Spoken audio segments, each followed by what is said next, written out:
What's up, everybody? Happy Wednesday. Hope all you're having a great day so far. Getting into this episode of GH. I thoroughly enjoyed this episode. Listen, I understand Maxie, she has a plan. And normally I wouldn't be a fan of this plan, and I'm really not. I understand she's desperate to keep her child away from Peter and stuff like that. I totally get it. But I agree with Britt. It's too risky. And the ramifications of all of this. I mean, you got to think Peter is paranoid, he's suspicious. He's not going to believe this. I don't think he will. And her talking about, "Oh, I'm going to leave after a few weeks and say I need to get away and stuff like that." All he's going to do is follow her. I agree with Britt. Like, if he's not in prison or whatever, he's going to follow Maxie. He has an obsession with her. He's not going to leave her alone. Um Furthermore, you got to think about the family. You got to think about Mac, Felicia. You know, they're all going to be grieving a child that's not really dead. You know what I'm saying? Like, you got to think about that. You have to think about Britt's job. And Britt made that very clear. Like, she fought like hell to get her medical license back. She's not about to ruin it right now. You know what I'm saying? Like, it takes a lot to get that license back. And she's definitely not about to sacrifice that, for a plan that may not work. And there's a big chance that this plan won't work. So Maxie needs to go back to the drawing board on this one. She really does. But I think she will convince Britt to do it, though. I think she will. I think she may convince her to go ahead with this plan. But in order to, I mean, don't get me wrong, Britt has the power to make this happen as chief of staff of the hospital. She does. But if anybody finds out about this, her job is going to be, not only her job, but her medical license is going to be all gone. And that's literally Britt's life. She has nothing outside of being a doctor. She has no other career or anything like that. Not to say she can't. She could always start a new career. You know what I'm saying? She can, but not a lot of people want to start over after they work so hard to do what they're doing. So it's a huge undertaking. It's a lot to consider. So I really think if they're going to go ahead with this plan, they better make damn sure that it's foolproof. Like, everything lines up. So anyway, moving on from that. Peter is ridiculous. Like, he's sitting there telling Valentine, "Oh, I don't have prison in my future." You are so right, Peter. You don't have prison bars in your future, son. You have a casket in 6 feet of dirt in your future, because pretty much most of everybody in that town wants you dead rather than in prison. The only person that wants you in prison, well, two people that want you in prison really, is Robert and Anna. The rest of the town folk want your ass in the dirt. Um, like, he keeps blaming Valentine for ruining his life. I'm gonna be the first to say, do I feel like Valentine's a hypocrite? Yes, because that man has told more lies than anyone I've ever known. And, for him to all of a sudden want to tell the truth about somebody else, it does make him seem hypocritical. But since it's Peter, I'm not mad at it, because Peter's delusional as hell. Like, he really thinks somebody ruined his life. Peter, the only person that ruined your life was you, bro. You're the only one. I had a feeling that Carly and Valentine's plan was gonna be about Carly confronting Gladys, because you have to know people's strengths and weaknesses. Carly's strength is her going off on people.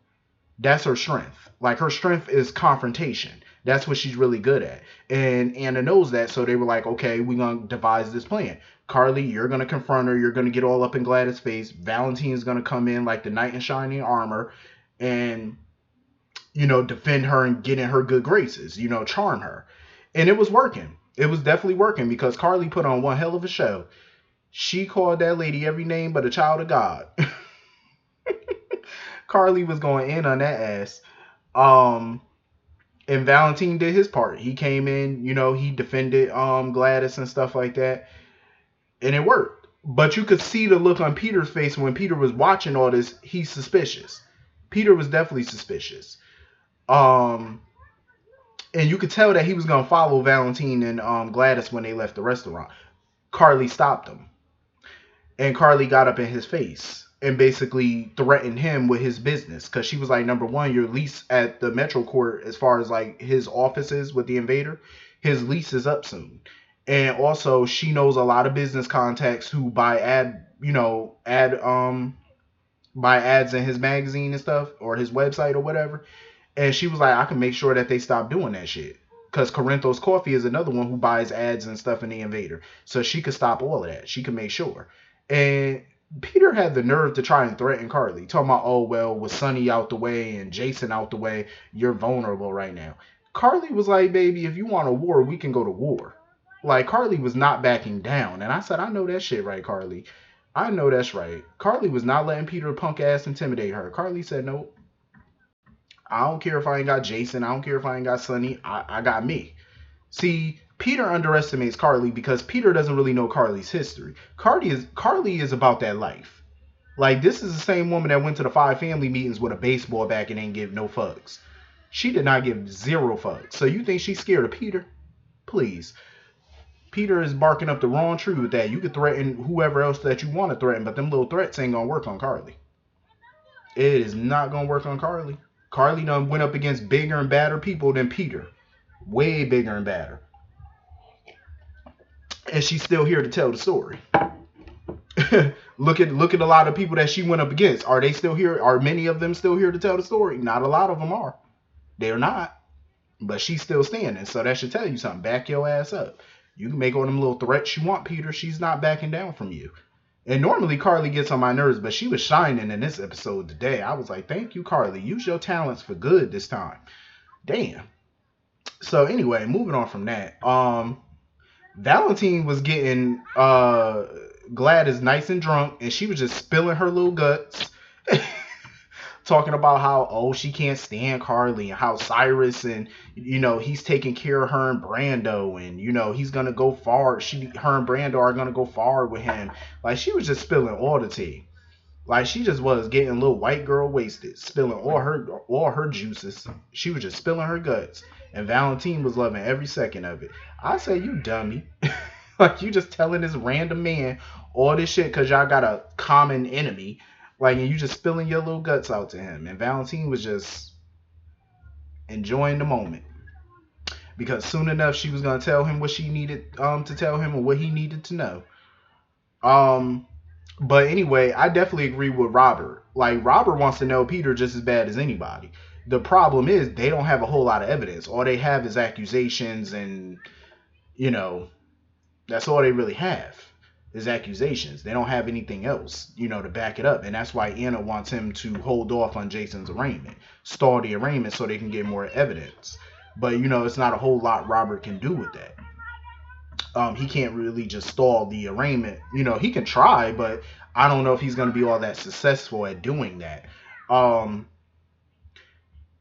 But they need to come up with something. And, you know, that's when he was telling Anna how Maxie has a plan of her own, and I do agree with Robert on this. I feel like Maxie's definitely playing with fire. Her plan is a decent plan, but there's too many holes in it. You know what I'm saying? And Robert wanted Anna to go talk to Maxie and maybe talk her out of whatever plan she got going, because they don't know what the plan is. But Anna was like, Maxie's not going to listen to her, which is true, because Maxie's still mad at Anna, so she's not going to listen to shit Anna has to say. And then on top of that, you know, I don't really think she's going to be listening to Robert either. I mean, her and Robert are in a decent place. You know, her and Robert are good, but she's not really going to try to listen to that. You know, she's not going to listen to that, oh, let the law handle it and X, Y, and Z. She's not going to listen to that shit. And I agree with Anna. Ain't no point in Maxie trying to get no restraining order against Peter, because you have abusive husbands out there who never follow the protective orders. It ain't nothing but a piece of paper. I mean, when they come around, what you going to do? I mean, don't get me wrong, a restraining order is definitely a good way to go to, because it's a paper trail to show that you're in danger, that this person, you know, it's a paper trail. It's good. You know, when they finally do lock the person up, you have all this paper trail that shows that you've been a victim of someone. But it's like, you know, when you're dealing with somebody as delusional and psychotic as Peter, they don't care about a piece of paper. They don't care. What you gonna do when they come to the door? Wave it in their face? Oh, I got paper. It's not gonna stop him. You know, it's not gonna stop a deranged person. So I definitely agree with Anna on that. They gonna have to go another course with that one. But it's like half the town is pretty much trying to, get Jason exonerated and get Peter the hell up out of there. Because now that Robert knows their suspicion that Peter's the one who killed Franco and he's framing Jason for it, Robert wants to nail his ass to the wall even more than he did before. And that's, Robert is itching right now to get him, but he wants to make sure they have concrete proof before he does anything. And Robert definitely doesn't like the fact that, Anna's putting all her faith in Valentine. I mean, I get it, but, so far the plan is working. It's working the way that they expected it to work. So hopefully, they can get something soon, quickly. So anyway, moving on from that. Um, Listen, this whole Curtis Jordan situation, they need to figure out what they're gonna do. Because I think Curtis definitely went there to make up with Jordan or attempt to make up with her. But once he saw Taggart there, I think his makeup session with her went out the window at that point. And Jordan felt like that too, because she was like, when Curtis wanted to leave, she was like, you didn't come all this way for no reason. Like, you came over here for a reason. I think she felt it. Like, yeah, he came over here to, try to fix things. And he did, but after he saw Taggart, he changed his mind. I'm really over this back and forth between her and Curtis. I really feel like they definitely need to fix this mess and fix it now. Because it's getting a little redundant. Like, this is what married couples do. They fight. You know what I'm saying? I feel like they need to find some type of common ground, some type of compromise here, and get back together. I respect the fact that Taggart wanted to take responsibility and be like, oh, I asked her to keep quiet. He basically tried to take responsibility so that way Curtis wouldn't blame Jordan for all of this. But I love that Curtis was like, no. Jordan's a grown-ass woman. She chose to keep this secret from me. So she got to be held accountable. And that's exactly what Curtis did. He held Jordan accountable for her lies. And that's what kind of pissed me off in yesterday's episode, because she claims that she can't tell Curtis certain things about her cases or anything like that. But you hand Taggart a folder on Cyrus that you can't hand him, but you still handed it to him. But you can't do that for your husband. This is the exact reason why Curtis and Jordan are separated. For that exact reason. My whole thing is, as a police commissioner, I understand she can't share case information, but I do believe that she can share information when it revolves around their family safety. And I think that's what Curtis wants. He wants her to open up to him about things that are bothering her regarding their family. Like, if there's a threat to their family, she needs to open up her mouth and say something instead of shielding everybody from it. Because when you do that, you're doing more harm than good. And I need for Jordan to understand that. Taggart definitely wanted Jordan to help them take down Cyrus, but Taggart wanted Curtis to help them take down Cyrus. But Curtis was like, no, I'm good. He was like, nope, I'm out the business. I ain't no PI no more. I'm running a business now. I got a nightclub. I'm not doing this no more.